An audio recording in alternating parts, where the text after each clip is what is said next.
ఈ కుండ పెరుగు అన్న రైస్ చూశాను. ఎస్పెషల్లీ ప్రోబయోటిక్ అని చాలా మంది అంటుంటారు.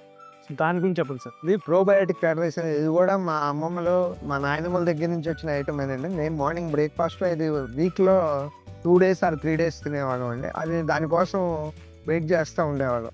ఎప్పుడు ఈ ప్రోబయోటిక్ కర్డ్ రైస్ వస్తుంది. ఇక్కడ మేము హైదరాబాద్‌లో లక్కీగా ఇక్కడ పక్కన ఒక డైరీ ఫార్మ్ ఉంది. అందులో పిండిన పాలు పిండినట్టు మన కళ్ళ ముందే పోస్తారు. జనాలకి అంటే ఈ సౌత్ ఇండియన్ డిషెస్‌లో సౌత్ ఇండియన్ హోటల్ మెయింటైన్ ఎవరికైనా ప్యాషన్ లేకపోయినా మంచి హోస్ట్ అయితేనే మంచి హోటలియర్ అవుతాడు. మా మా మదర్ అదే చెప్పింది. మనం చుట్టాలకు కానీ బంధువులకు కానీ ఎలా పెడతారో అలాగే జనాలకు పెడితేనే మనం ఫేమస్ అవుతాం అని. ఇప్పటికీ మేము అదే ఫాలో అవుతామని. ముందు గెస్ట్లకి మంచి పాలు తేవాలి. ఈ మనం ప్యాకెట్ పాలన్నీ కంటామినేటెడ్ అని అన్ని చూస్తానే ఉన్నాం వీడియోస్. ఇక్కడ మాత్రం హైదరాబాద్ లో వాళ్ళు పిండిన పాలు పిండినట్టు పోస్తారండి. 1 డ్రాప్ కూడా వాటర్ కలప. ఆ పాలు తీసుకొచ్చి నైట్ టైం రైస్ వండి పెడతాము. సాఫ్ట్గా వండుతామండి రైస్. అంటే గట్టిగా ఉంటే బాగుండదు, కొద్దిగా సాఫ్ట్గా వండుతాం.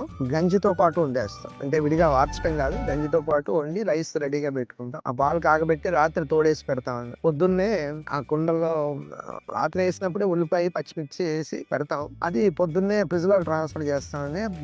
ఎర్లీ మార్నింగ్ అది ప్రోబయోటిక్ రైస్ 1 నైట్ స్టే చేస్తుంది కదా, గుడ్ బ్యాక్టీరియా అంటారు. మేము చాలా ఇష్టంగా తింటాం. ఇప్పుడు సాఫ్ట్వేర్ ఇంజనీర్ చాలా మంది అది తీసుకెళ్లి మధ్యాహ్నం లంచ్ లో తినేస్తున్నారు. చాలా మంది అది బాగా ఫేవరెట్ ఐటమ్ అయింది. వామ్ మిరపకాయ ఒకటి ఇస్తామండి. అంటే జనరల్ గా వాము అరుగుదలకి పనికి వస్తుంది అంటారు కదా, అందుకని వామ్ మిరపకాయ ఒకటి, నిమ్మకాయ పచ్చడి ఇస్తాం. అది బాగా ఫేవరెట్ డిష్. మంచి ఆరోగ్యకరమైన ఫుడ్ అది. అసలు ఆ కుండ చూస్తేనే తినబుద్ధి అవుతుంది.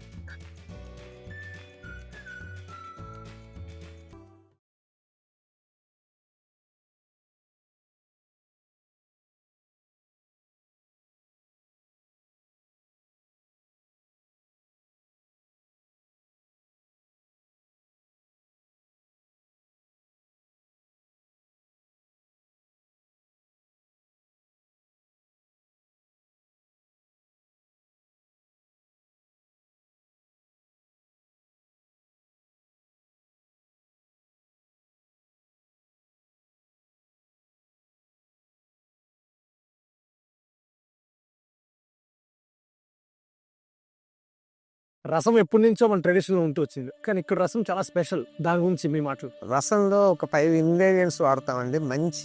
మంచి ఆయుర్వేద పరంగా చాలా మంచి అంటారు. ఒకటి ఇంగువ, కామన్ అండి. ఇంగువ వేస్తాం. ఉలవలు, తర్వాత ధనియాలు, మిరియాలు, జీలకర్ర, తర్వాత సొంటి ఒకటి. ఇవన్నీ 5 కలిపి గ్రైండ్ చేస్తామండి. అది ఆ పొడి దీనికి కంపల్సరీ వేస్తాం. పప్పు తేట అంటే పప్పు వండిన పైన వాటర్ ఉంటుంది కదా, ఆ వాటర్. ఇక టమోటా ఇవన్నీ మామూలే అనుకోండి. ఈ 5 ఇంగ్రీడియంట్స్ వాడటం వల్ల దానికి ఉలవచారు టేస్ట్ వస్తుంది. తమిళనాడు వాడే మిరియాలు వాడటం వల్ల ఆ తమిళనాడు టేస్ట్ వస్తుంది. తర్వాత మనం మిగతా మన ట్రెడిషన్ లో ఉన్నాయి కాబట్టి మన ట్రెడిషన్ ఈ టేస్ట్ అంతా వస్తుంది. రసం నిజంగా అది ఒక దాన్ని ఏమంటారంటే ఎలా చెప్పాలో అర్థం కావట్లేదు. అది ఒక ఆరోగ్యకరమైన డ్రింక్ అనొచ్చు. దాన్ని చాలా మంది కూడా కప్స్ తీసుకుని కప్స్ లో వేసుకుని తాగుతారు. ఒక ఆరోగ్యకరమైన సూప్ అని.